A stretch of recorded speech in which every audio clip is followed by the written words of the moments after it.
When I heard that Family Tree makes it easy to enter sources and make corrections, I was excited about using it, but I wondered if I could learn a brand new system. I soon found out it is actually very similar and in many ways better and easier to use. Let me show you the highlights. In New FamilySearch, the first thing you see is a home page. In Family Tree, the first thing you see is your ancestors. You can start working immediately. In Family Tree, I can see my family lines more easily. I can click a right pointing arrow to open up a line of ancestors and a left pointing arrow to open up a line of descendants.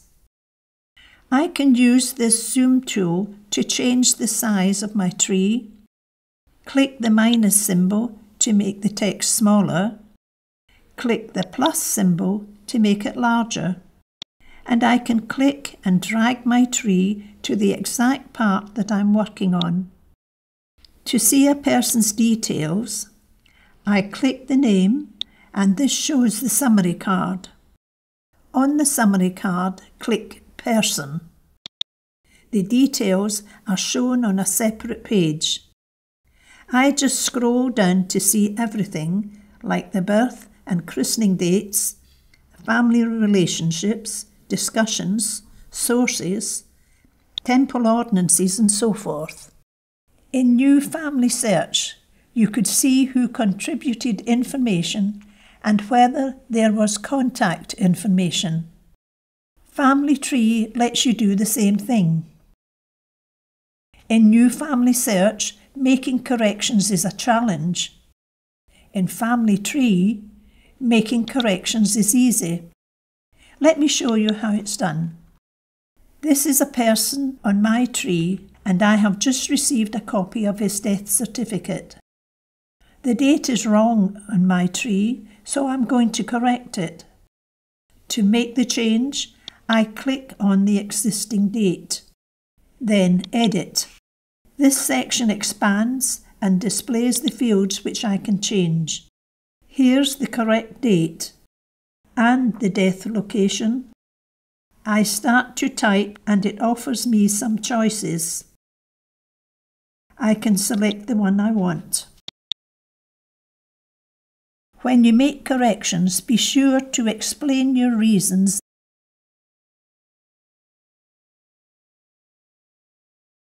and click Save. Finally, I can close that section.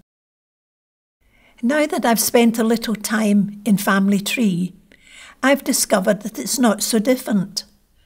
In fact, because I can make corrections and add sources, I think it's a wonderful upgrade. Here are my best tips to help you get started. Click a person's name to see a summary card. From the summary card, you can click Person to see the details. This time I'll click Tree to put that person in the main or centre position in my tree.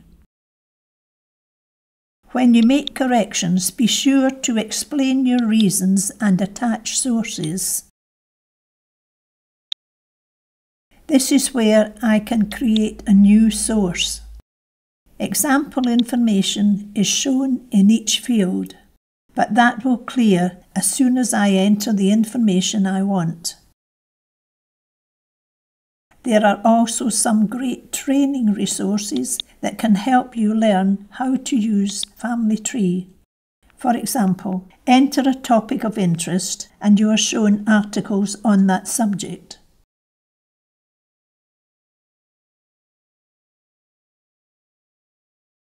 For help on any screen, just click Get Help.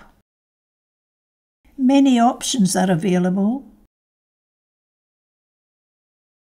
You can phone FamilySearch using a free phone number.